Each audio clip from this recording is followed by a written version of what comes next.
Salam sejahtera di dalam cinta kasih Tuhan.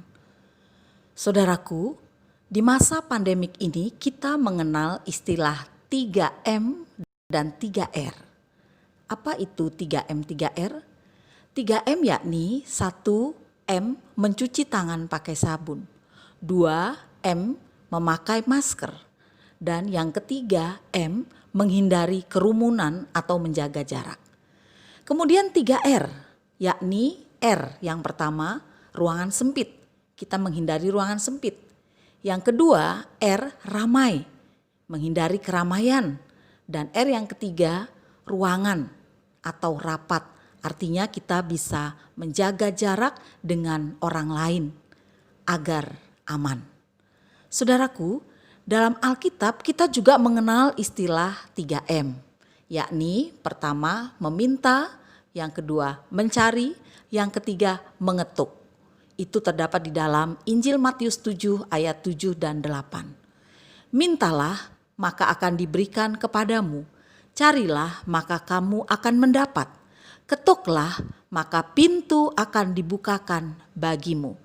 Karena setiap orang yang meminta menerima, dan setiap orang yang mencari mendapat, dan setiap orang yang mengetuk baginya pintu dibukakan.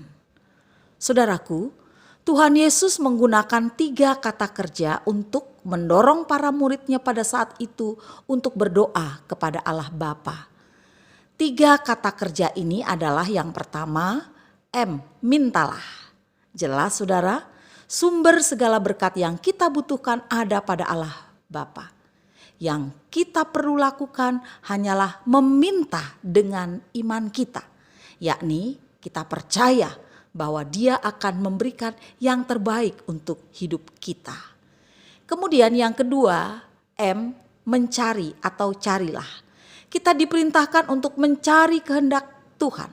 Dan Tuhan tahu yang terbaik untuk hidup kita. Tetapi kita tidak tahu. Waktu kita mencari dengan segenap hati, kita mencari kehendak Tuhan itu, maka kita akan menemukan apa yang Tuhan ingin kerjakan melalui dan di dalam anak-anaknya.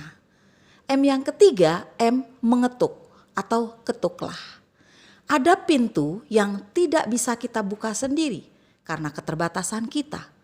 Hanya Allah yang dapat membukakannya bagi kita. Oleh karena itu kita diminta untuk tekun menantikan Tuhan sendiri bertindak membukakan pintu untuk kita. Lalu bagaimana kita tahu kehendak Tuhan? Sehingga yang kita minta memang Tuhan sediakan buat kita. Dan yang kita ketuk adalah pintu dari Allah yang seharusnya kita masuk.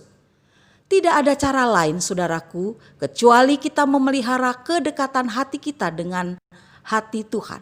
Sehingga pikiran kita pun bisa menerima, bisa memahami pikiran Tuhan. Dan keinginan Tuhan menjadi keinginan kita. Mulailah semuanya itu dengan doa dan membaca Alkitab setiap hari. Pakailah waktu kita meminta untuk kehadirat Tuhan itu hadir dan datang. Kita mencari pimpinan Tuhan dan kita bersedia masuk melalui pintu yang Ia bukakan. Karena itu, janganlah berhenti dalam melakukan ketiga hal itu tadi. Meminta, mencari, dan mengetuk. Sebab Tuhan akan berkenan memberikan kita kesempatan untuk menerima, menemukan, dan terbuka jalan bagi kita. Selamat berkarya untuk Tuhan. Amin.